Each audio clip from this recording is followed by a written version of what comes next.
So in front of me, I've got two Nintendo Switch 2s. Yes, one is mine, one is my wife's, but there's a very big difference here. We've got a gloss screen protector on this one. Look at that reflection.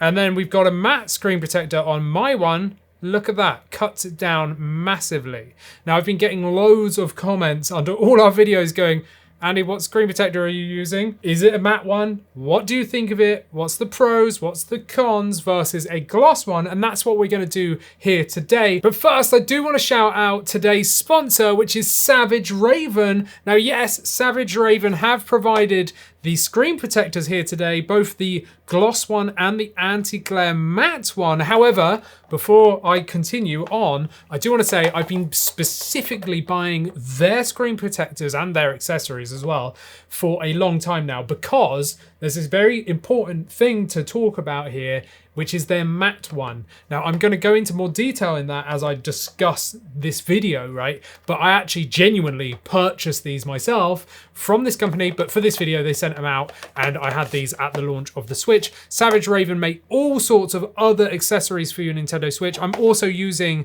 their thumbstick grips because, again, I actually purchased these myself, but they did send across these ones for these videos, right? But these are my preferred thumbstick grips for my controllers and now my Switch 2 as well. I'm so glad that we're working with Savage Raven because I've been buying their products for years now.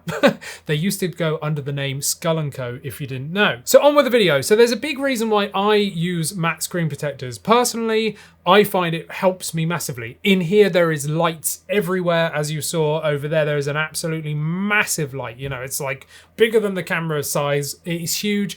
And it makes filming these videos a little bit tedious when you're trying to show stuff on screen and it's just reflecting. So for one reason is for what I do, you know, for filming, it makes it far easier for me. But even just in personal gaming use, when I'm sat down and there's glare coming off and you could see your own face and stuff, you know, like you don't want to be looking at yourself like talking and stuff like, you know, whatever it might be. And also downstairs in my sitting room, there is big bay windows, right? And the light just comes through and then it makes it washed out. I've even bought a matte finished OLED monitor to play on to cut all the reflections down just because I prefer it. There is a big negative to matte though. It's not all sunshine and rainbow roads, right? There is a negative, but we will talk about that in a second. So the positive is the fact that it completely cuts out glare, or almost, you know. So if you look at that and then look at this, totally different. You know, this really cuts it down. And the same with, you can see like my rig up there, a camera, you can see me, but on this one you cannot see anything. You could kind of actually see me very slightly if you really look. But yeah, the gloss one basically is going to retain the best image quality. But do you see this? I've purposefully not cleaned this screen because my wife has Dorito fingers, right? Which is why she's got the anti-Dorito finger cover on here. But you can see her screen is full of, I don't know what, Doritos, I imagine, right? But look at mine. Look at this.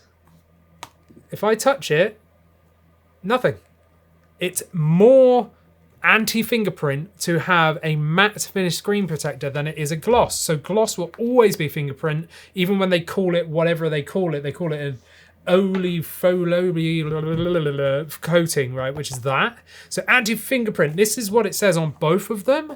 So yeah, I mean, I suppose it cuts it down, but on a gloss, you're totally gonna get fingerprints on there. I mean, to be fair, I don't know what is on my wife's fingers because my fingers are not leaving fingerprints here. I think I'm actually removing stuff off the screen. But on this one, it's far less likely to get fingerprints on a matte screen. So that is a big plus again. So cuts down the reflections, also stops fingerprints as much. But the biggest con is it does reduce image clarity just a little bit, and it will also change your perception of like the colors and stuff, the representation. And it does also almost have like a anti-aliasing effect where it will kind of smooth out edges very minorly. So if we just turn on my wife's Switch 2 and go in here. This is the best image clarity, and loads of people love gloss because it gives you the best image the screen can give, right?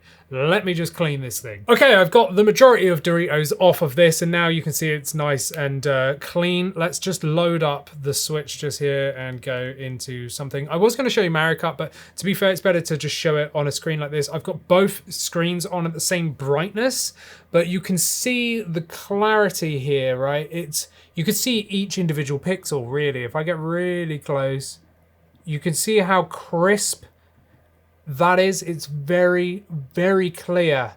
And obviously you're going to suffer reflections, but you will get the absolute best image quality and clarity out of the screen. If we do the same thing on mine, remember it's the same image brightness, right? So let me just show you that. So if I press and hold here, if I go back home, press and hold here, we're at pretty much the same brightness levels, right? So let's get rid of that. But now, if I show you mine, it's very, very, very slightly blurrier. And I mean really slightly. It is very, very slightly. But look, if I tilt it, we're not getting that horribly harsh. It's obviously still going to reflect. It's not a black hole, right? It's not magic, but it's way better than it was. But yeah, let's see how close I can get for the camera here.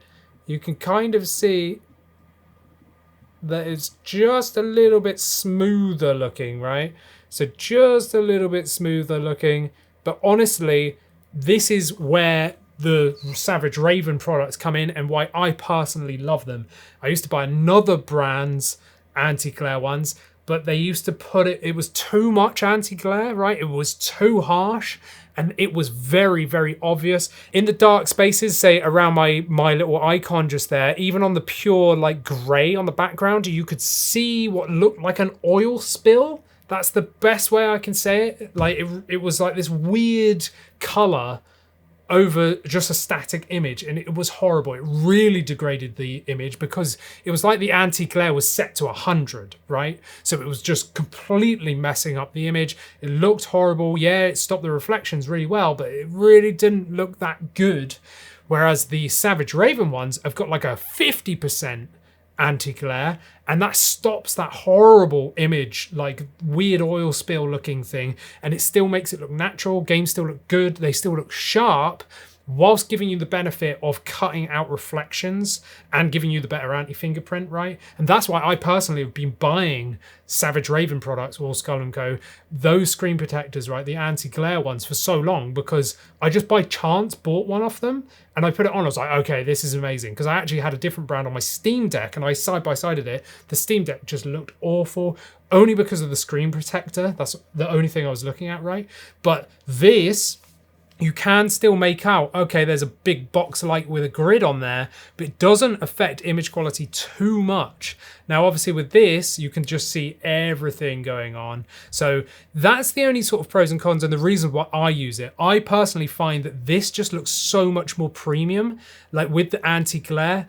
And it's the same with my OLED panel downstairs. I've got a Samsung G6 OLED or whatever, and that's got an anti-glare finish, like a matte finish. It is beautiful and I love it. Some people hate it. Some people just love gloss. That's fine. If you're all for gloss, I get it. Like, I totally get it. And if I didn't film under massive lights all the time, I'd probably sway that way, maybe. But for me personally, I just find it gives it a bit more premium feel. I can see anywhere. Stuff that's a bit further away won't reflect, whereas stuff on here is like a mirror. Like, you can see that light in the background. Look at that, you know, like, whereas if I hold this at the same angle, you can't see anything, right? You cannot see anything, whereas on this one, where is that light at? There. So yeah, you cannot see anything on this one. It's so much nicer. I just feel like they should put it on, you know, as standard, like the Steam Deck. So the top tier Steam Deck comes with an anti-glare glass. This is just a screen protector, so the glass is actually better, but this will protect your screen as well. AJ, actually, I installed an anti-glare from another company on his, and it was the same problem I said that I'd found with the other ones I'd used, it was too much anti-glare and it looked horrible. So whilst this is an ad for Savage Raven, I honestly personally recommend that you get their anti-glare one, because out of all the ones I've tried, theirs is the best. It's not as harsh and it really does look good. And that is me saying that honestly, not the fact that they've sponsored the video, but they have sponsored the video. And I'm just so glad that Savage Raven decided to sponsor this video, because I would have made it regardless with their product. So let me know your thoughts down in the comments. Do you prefer anti-glare? Do you prefer gloss? I understand both sides of it, but I do recommend that you check out this one in particular, because it is the best of both worlds. It's just a little bit of anti-glare, enough so that it's helpful whilst retaining image clarity, but obviously you will get better clarity again from having a gloss, but it's just depends if you want to, you know, deal with having your face reflecting in the glass all the time and everyone else's. Let me know your thoughts down in the comments whilst you're down there. Like this video, subscribe, become a member, and you can talk to myself, Andy, and AJ over on our private Discord. And I don't know, say something in the comments. Did I say that? I don't know what I'm talking about. Bye.